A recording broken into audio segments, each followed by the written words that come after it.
Welcome back to The Sweat. I've got NBA guests, DraftKings contributors Julian Edlow and Kenny Ducey here with me for NBA Best Bets. So what are your favorite bets for tonight's NBA slate on the DK Sportsbook? Let's start with which favorite you like to cover the spread tonight. Jules, who's it going to be?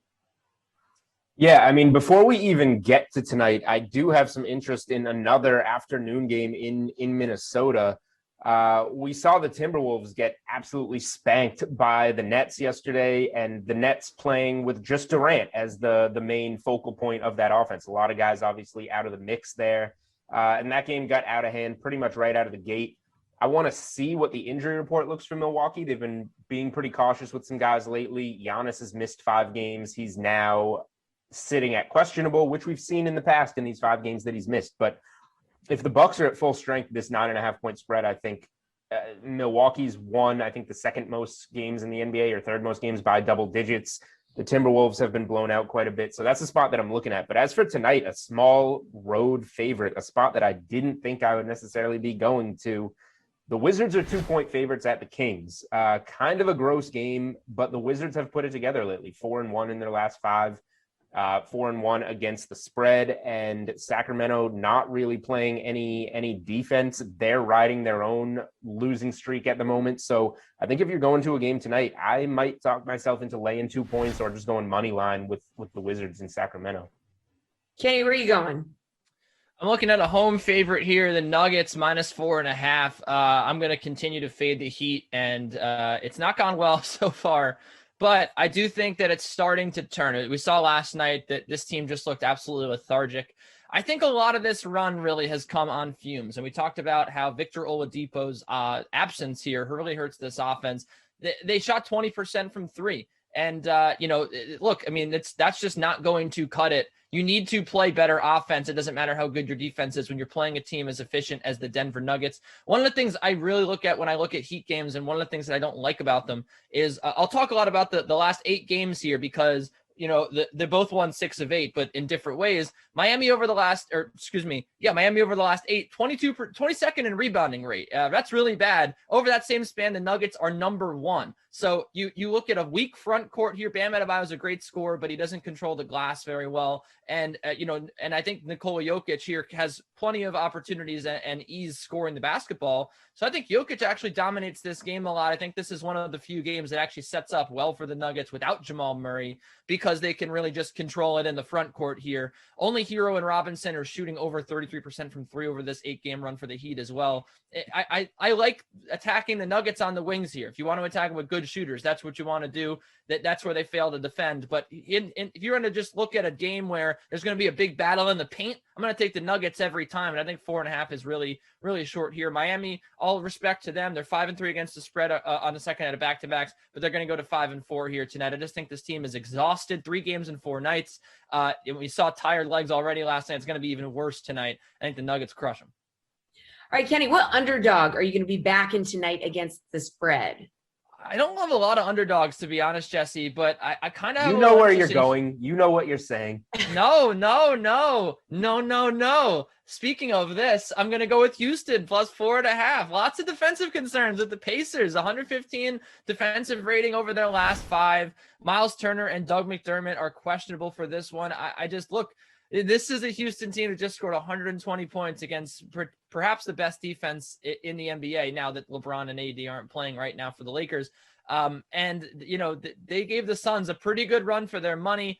I think they could do it again here against the Pacers, a team that really just is really struggling to defend at the moment without Miles Turner in there. I would keep an eye on injury news, but if Turner is out, I am pulling the trigger on Houston. I think they win this game outright.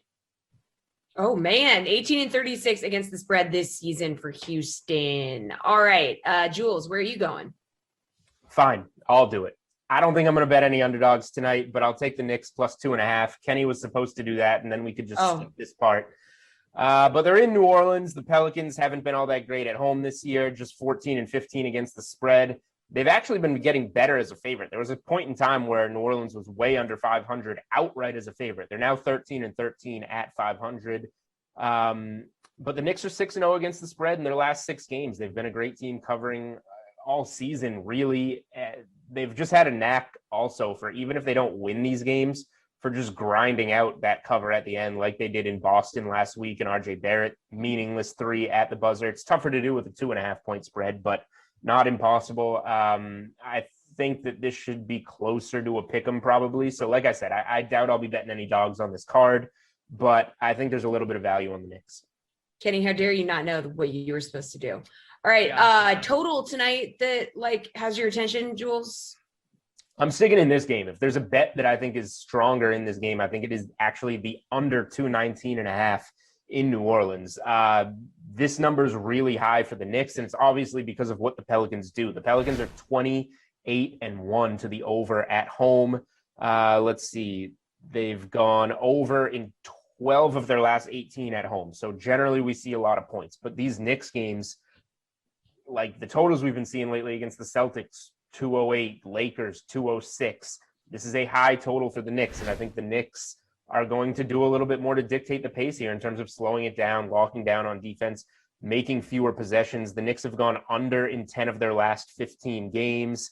They're just 10-18 to the over-under on the road this season. I think the Knicks' style of play is going to be, what dictates this game more than the Pelicans. So give me the under on kind of an inflated Knicks total here. Kenny, where are you going? You got a total that has your attention?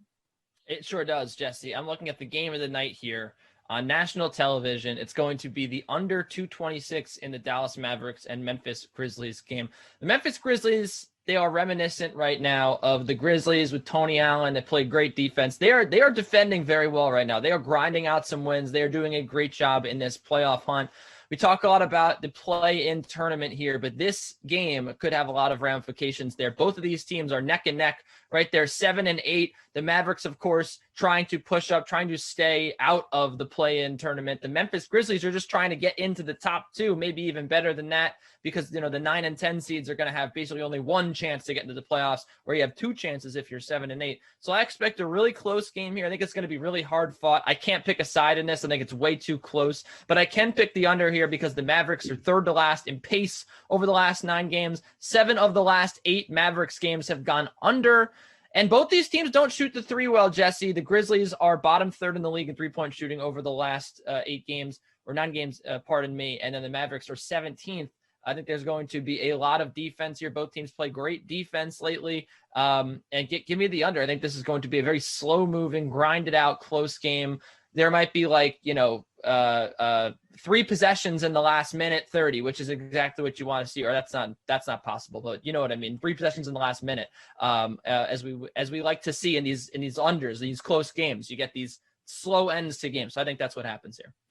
I did know what you meant, Kenny. Okay, favorite overall bet, could be a total, prop, whatever. Favorite overall bet in the NBA tonight, Kenny, what is it?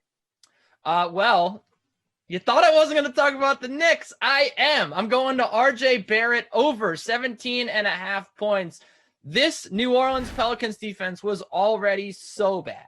And then they lost guys, and then it got somehow even worse. RJ, I don't, regardless of the defensive matchup here, I just talked about how the Grizzlies, they're top 5 in defensive efficiency over the last 10 games. They're playing great defense. RJ went for 20 against the Grizzlies. He's hit this total. He had hit this total anyway, 4 games in a row before his clunker last time out. I think he bounces back in a huge way here. About 5 threes attempted per game for Barrett. So I think that he definitely will be able to score the basketball from deep in this game against a bad 3-point shooting or bad 3-point defense in the Pelicans. I think he should be the go-to guy tonight once again for the Knicks. Give me the over 17.5. The Knicks win this game behind RJ Barrett, and this covers pretty easily. Jules, are you not entertained? Okay, favorite overall bet from you. Kenny's very entertaining. Always has to go to the Knicks somehow. I knew that he wouldn't skip it over. I've got to say, I don't have any conviction necessarily on one best bet over the rest of the things we talked about. But the one thing that we haven't talked about that does catch my eye a little bit, another boring under, 213 in Cleveland and Charlotte. Terry Rozier missed last night against the Lakers. Now he's probable. I would expect him, obviously, to play. The plan there was to sit him the front end of the back-to-back, play him on the second end. But even with him back, I just don't know where the points come from in this game with a dinged-up Cavs squad, a dinged-up Hornets squad. Cleveland's gone over in 5 consecutive games, but they've been an under team for the most part this season, 11-16 to the total on the road. Then you have Charlotte, who was an over team, but loses LaMelo, loses Gordon Hayward. They've now gone under in 11 of 14 and are 8-16 to the total at home. I think this one's going to be a clunker. I don't see it getting to the 213.5 that it currently sits at on DK Sportsbook.